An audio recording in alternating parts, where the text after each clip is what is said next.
Saya panggil perangkat, kau sini. Lambat sedikit saya tempeleng misalnya, itu tidak bisa kita gunakan. Ya.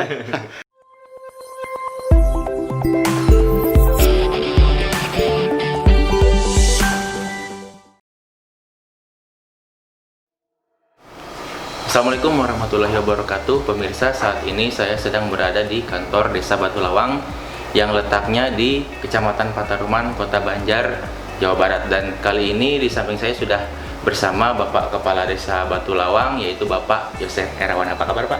Alhamdulillah, sehat, ya. Baik. Terima kasih sebelumnya sudah bisa menerima kami untuk sekedar interaksi atau diskusi, dan sekaligus ada beberapa pertanyaan mungkin yang akan kami sampaikan ya Pak. Mungkin yang pertama boleh dijelaskan profil singkat Bapak sebagai Kepala Desa Batu Lawang, mulai dari nama, kemudian tempat tanggal lahir, alamat, pendidikan, dan latar belakang. Silakan Pak. Oke, ya baik, terima kasih. Selamat datang adik-adik.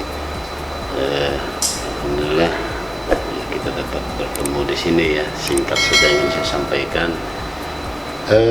Latar belakang saya sejarah saja ya kita sampaikan. Nama saya Yosef Herawan, saya anak ketiga dari 5 bersaudara. Kebetulan almarhum orang tua saya terlahir dari kalangan militer ya, jadi anggota TNI. Kemudian saya punya 2 kakak perempuan, 2 adik laki-laki. 2 kakak saya ini pas kebetulan mendapat suami semua anggota militer di Bandung. Kemudian saya pun sebagai anggota militer, kemudian adik saya anggota militer pula. Kemudian yang bungsu itu pas kebetulan di kepolisian. Saya adalah anak yang ketiga. Namun ya itulah, seiring berjalan waktu, singkat cerita ketika masa dinas saja kurang lebih sekitar 8 tahun lagi. Dari hari ke hari ya kita berupaya untuk mengenal karakter karena memang harus seperti itu. Maya masalah beda sekali dengan kehidupan di asrama bersatu barakan. Kemudian singkat cerita, saya didatangi oleh masyarakat saya ya, untuk mencalonkan kepala desa katanya. Lucu kan? Tidak terlintas di dalam benak saya, jauh-jauh dari Bandung mencalonkan kepala desa. Ya saat itu terus terang jujur saya tolak ya, karena memang tidak terpikir, tidak terlintas dalam benak saya. Dari hari pertama, hari kedua, hari ketiga, saya hitung itu 10 hari itu berturut-turut makin banyak orang datang ke rumah itu. Jadi saya jadi bingung. Nah, saya dengan keluarga jadi bingung saat itu. Saya kadang berpikir, ini guyon atau bagaimana gitu. Namun upaya-upaya dari masyarakat saya, entah apa maksud dan tujuannya, so bertambah terus banyak masyarakat. Dan saya tetap katakan tidak saat itu ya. Saya katakan tidak. Ya, kebetulan saya dinas di kantor administrasi veteran Kodam 39, Kodam 3. Jadi diam-diam ada teman baik saya yang mengetahui di mana pos kantor saya. Ya, kemudian mereka dengan kawan-kawannya bersiasat lah mengumpulkan masyarakat sampai nana tangan. Kebetulan di kita ini ada 4 dusun ya, jadi 4 dusun. Jadi masing-masing dusun itu dia sudah tulis, seolah meminta kepada komandan saya untuk diizinkan ikut pilkades ini. Itu saya tidak tahu itu saat itu. Nah, singkat cerita saya telepon sama komandan saya, bahwasanya ada suatu hal yang harus diselesaikan pekerjaan. Karena saya menangani Banjar, jadi Pangandaran tentang administrasi veteran di Kodam 3 ini. Pada saat saya datang, saya biasa, saya dipanggil ke ruangan oleh komandan saya saat itu, Mayor Infanteri Oham Subhan, tidak salah. Beliau sekarang lagi suruh ke Bandung, job Letkol. Kemudian saya mengatakan, saya menyampaikan ada masyarakat saya membawa 4 map. Saya dikasih waktu 2 hari oleh komandan saya untuk berangkat ke Bandung. Jadi ya komandan saya memerintahkan saya ke Bandung untuk melaksanakan pres dan litsus. Nah itulah syaratnya, kita harus pres dan litsus jadi dan TNI ya. Saya rasa Polri ini sama pasti. Nah begitu kita pulang ke rumah, ternyata di rumah itu udah banyak itu masalah itu. Saya sampaikan kepada masyarakat yang ada. Jadi ya saya tidak bisa menolak lagi ketika komandan saya mengatakan kau berangkat. Tapi kalau masyarakat mengatakan Pak nyalonkan, nah saya bisa menolak kan seperti itu. Nah, ketika saya berangkat ke Bandung, saya kasih dua hari ya waktu saya itu. Saya koordinasi dengan keluarga hanya mengatakan kalau memang itu perintah dari pimpinan. Pada akhirnya saya berangkat ke Bandung, saya di Denma 2, saya menghadap pasien saya sanit pesnanesus yang memang hasilnya harus disegerakan. Pas kebetulan Panglima Kodam 1 ada, Asintel pun ada. Saya lihat pesnanesus sampai sore ya, tidak tayang. Soalnya Masya Allah ampun banyak sekali. Jadi kita lulus. Setelah lulus, saya dipanggil sama orang PAM. Orang PAM mengatakan, kau lulus berangkat, kau ikut pilkades. Nah, tetapi di situ ada garis bawah, Mas. Jadi kalau saya misalkan terpilih lah, kemudian ada aduan dari masyarakat, ya komplain mungkin ya, karena perilaku dan lain sebagainya, ya saya harus main prosesnya seolah mungkin mencoreng nama baik satuan mungkin. Karena saya bukan mencalonkan, tetapi saya dipaksa masyarakat, kemudian mendapat surat perintah untuk ikut. Jadi kalau memang saya mencalonkan niat dari hati, itu pasti sudah kita buat visi dan misi. Karena memang saya terlahir sebagai TNI ya, ketika A ya pasti saya kejar A, ketika B saya kejar B, sekalipun perjalanannya mereka tidak tahu. Pada saat saya diajak oleh tim saya mungkin ya, pendukung saya ya, nah, saya tidak menduga saat itu jam 8 ya udah Isya ya, saya diundang oleh Pak Herman ya, Pak Herman jaksa tapi dia tim sukses saya sih sebenarnya, teman baik sahabat saya diundang. Ternyata ya di situ banyak, Mas, kurang lebih ada sekitar kalau tidak salah 97 orang, dan itu dikatakan semua tim sukses. Jadi saya bingung, biasa tim sukses itu 3, 4, ini ada kurang 97 lah. Saya lihat daftar di situ. Jadi mereka mengatakan, Pak, saya tim sukses. Nah, di sanalah mulai sudah ada gambaran yang pada akhirnya saya datang ke satu tempat. Singkat aja, Mas ya, saya datang diundang misalkan ke dusun Karangsari. Di sana saya kumpulkan masyarakat, bukan sama saya, sama tim sukses dikumpulkan, kemudian saya hadir. Ada masyarakat mengatakan, Pak Yosef mencalonkan kepala desa, apa visi misi Pak Yosef? Jadi kalau cerita kepada saya, Pak Yosef misinya apa, visinya? Nah, balik saya tanya, kesulitan ibu bapak di sini itu apa sebenarnya? Yang pada akhirnya masyarakat di sana menyampaikan kesulitan mereka. Nah, di situ pula saya sampaikan, nah itulah visi saya. Jadi visi itu cita-cita, misi itu yang dilakukan untuk mencapai visi-misi itu.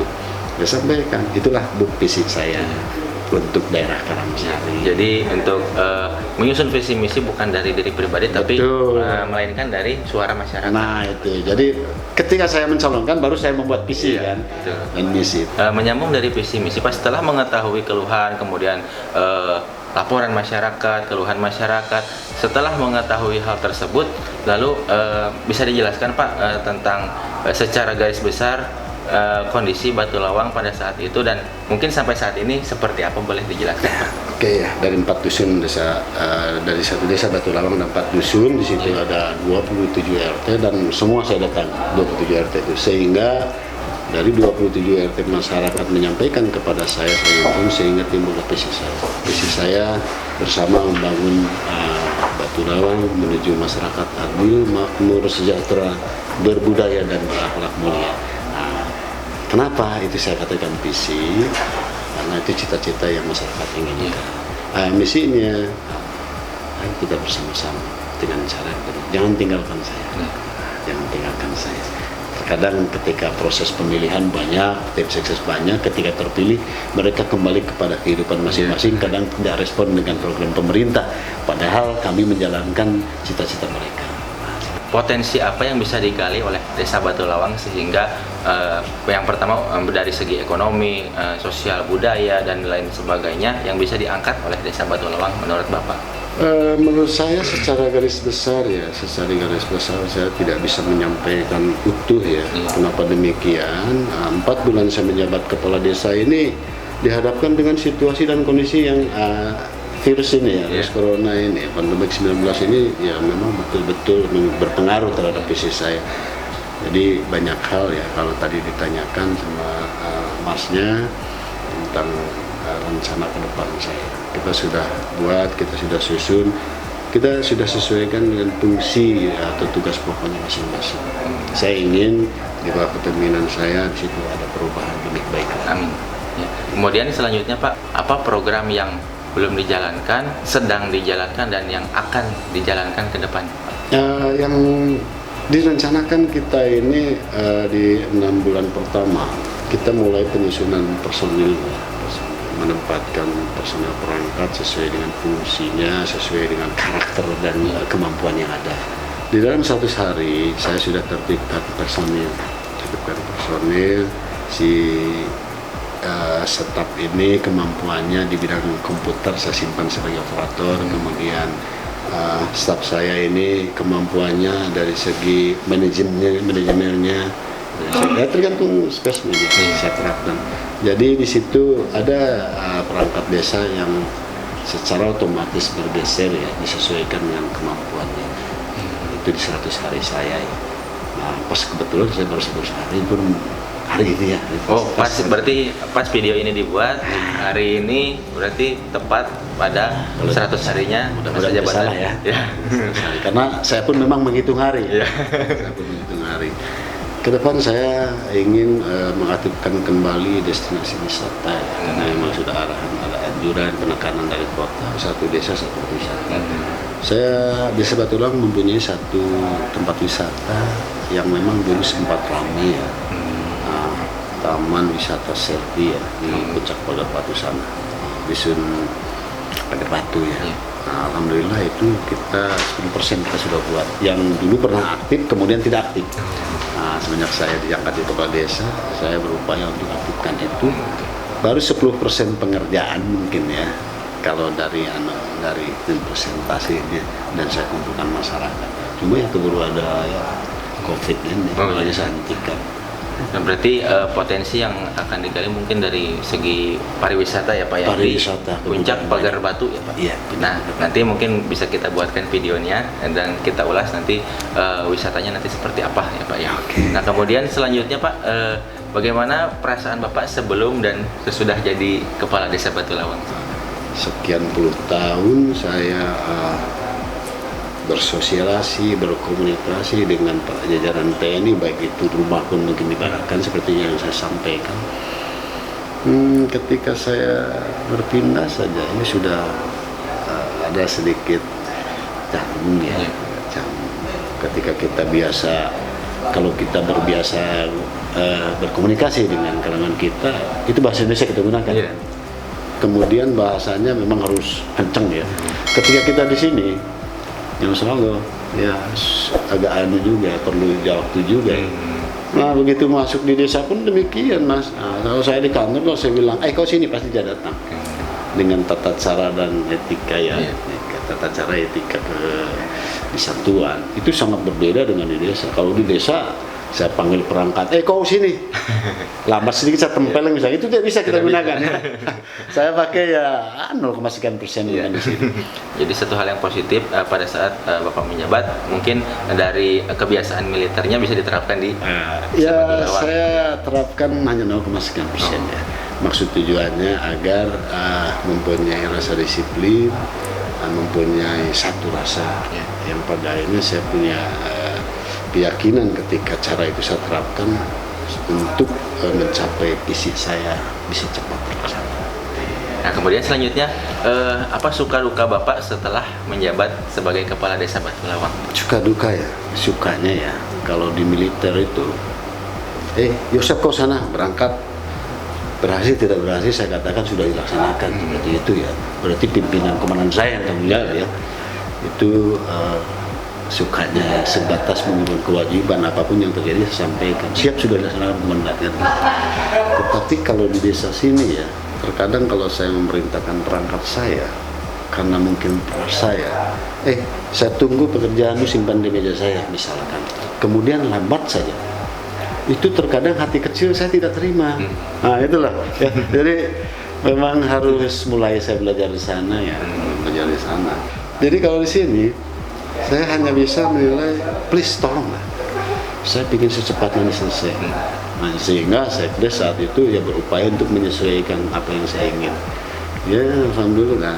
Nah, itulah yang saya terapkan sedikit demi sedikit. Nah, kemudian bersedihnya terkadang jiwa korsa yang ada di satuan lama saya paksakan di sini lambat ya. Intinya begini Mas, kalau saya gambarkan ya, kalau di kami di kemiliteran satu sakit semua ya, satu semua ya. Jadi entah itu pekerjaan si A atau si B, ini saling mendukung. Jadi kerjasama. Kerjasama. Kalau di kepemerintahan saya lihat dia enjoy asik dengan bidangnya masing-masing. Nah itulah yang APR saya, tapi saya yakin dan percaya ke depan pasti bisa. Terserah itu pekerjaan siapa, pada saat memungkinkan ya waktunya ada, dia berupaya untuk membantu. Karena kalau saya ibaratkan ke pemerintahan desa ini sebenarnya rangkaian kereta ya. Kalau saya misalkan lokomotifnya, mereka belakang ikut saya. Jadi kalau misalkan di belakang saya tidak bekerja sama dengan alur yang sama, berat buat saya. Nah, jadi saya inginkan ada perubahan. Tapi saya yakin saya pasti bisa. Saya ingin sampaikan juga di sini, dulu pada saat kontrak politik ya, politik dengan tim sukses ya, saya sampaikan untuk menyelesaikan apa yang dituntut oleh masyarakat pada saat saya sosialisasi, saya menjaga 100 hari selesai. 100 hari selesai. Dan ini terpatri dalam hati saya, 100 hari saya harus keluar dari sini. Karena ada kekhawatiran saya ketika pada saat saya sampaikan visi misi saya, ada masyarakat saya yang peduli atau mungkin lawan politik saya memperhatikan atau mendengar bahasa saya. Saya sudah siap itu. Dan hari inilah 100 hari sebenarnya. Hari ini 100 hari, saya hanya tinggal tunggu waktu saja. Seandainya misalkan mereka datang, saya sudah siap berangkat. Karena menurut hemat saya, 100 hari yang saya janjikan sudah saya kabulkan semua. Ya, berarti tepat pada saat pembuatan video ini ya, pada saat bertepatan juga dengan 100 hari masa jabatan Bapak. Nah kemudian pertanyaan selanjutnya Pak, siapa saja pihak-pihak yang membantu menjalankan roda pemerintahan Desa Batulawang yang tentunya membantu Bapak sebagai Kepala Desa Batulawang? Ya nih maksudnya perangkatnya atau ya, di luar perangkat? Mungkin bisa secara keseluruhan, perangkatnya atau mungkin masyarakatnya. Kalau dari perangkat saya rasa sudah di semua sudah membaik ya. Membaik artian seperti tadi saya sampaikan, saya ingin ini adalah rangkaian ya. Sudah mulai membaik semua. Dan saya yakin percaya tanpa saya pun pasti bisa. Karena kalau kepala desa kan hanya sebatas monitor bekerja. Kalau orang mengatakan apa sih tugas kepala desa? Nah, karena dengan kemahiran dari masing-masing staf saja itu sudah bisa membuktikan suatu pekerjaan. Siapa penyemangat Bapak pada saat mungkin ada kendala atau mungkin ada sesuatu hal yang mungkin bisa mempengaruhi semangat Bapak? Penyemangat saya ya, penyemangat saya banyak Mas ya, banyak masyarakat banyak, masyarakat kita, keluarga. Kemudian di kepemerintahan ini semua penyemangat saya, dari mulai Sekdes, KUR, kasih penyemangat saya. Mungkin kalau di sini yang utama mungkin Sekdes ya, karena Sekdes memang tangan kanan saya. Jadi ketika saya lengah, ketika saya terlena, terjaga dan sebagainya, Sekdes adalah penyemangat. Sehingga saya berpikiran di 100 hari ini saya yakin dan percaya dengan kemampuan Sekdes. Nah, di luar dari kegiatan Bapak sebagai Kepala Desa Batulawang, lalu hobi Bapak apa nih Pak kira-kira kegiatannya? Hobi ya, dulu saya berburu ya hobinya. Dulu hobi saya berburu dan saya senang bela diri ya. Saya senang bela diri. Cuma memang begitu masuk di pemerintahan ini ya sudah mulai sih. Kemudian saya senang catur. Oh, catur ya Pak? Catur, saya senang catur. Ya, mungkin terakhir ya Pak, mungkin ada yang disampaikan kepada masyarakat Bapak itu masyarakat Desa Batulawang, silakan. Baik Mas. Untuk seluruh masyarakat Desa Batulawang, saya atas nama kepemerintahan desa, saya atas nama Kepala Desa Yosep Irawan menyampaikan permohonan maaf yang sebesar-besarnya apabila di dalam 100 hari ini baik pelayanan saya atau sikap perilaku dari perangkat saya, dari staf saya yang kurang berkenan di hati atau belum maksimal, sekali lagi saya menyampaikan permohonan maaf yang sebesar-besarnya dengan segala keterbatasan dan kemampuan yang ada. Saya rasa itu aja mungkin yang ingin saya sampaikan. Kemudian yang terakhir, jangan lupa, jangan tinggalkan kami bekerja sama untuk mewujudkan cita-cita kalian. Itu yang saya inginkan. Ya, terima kasih Pak atas waktunya. Ya, sama-sama. Mungkin pemirsa bisa tonton videonya ya di channel kami yaitu Ridwan Media ya. Mungkin sekian dari saya ya. Apabila ada kekurangan mohon dimaafkan. Billahi taufiq wal hidayah. Wassalamualaikum warahmatullahi wabarakatuh.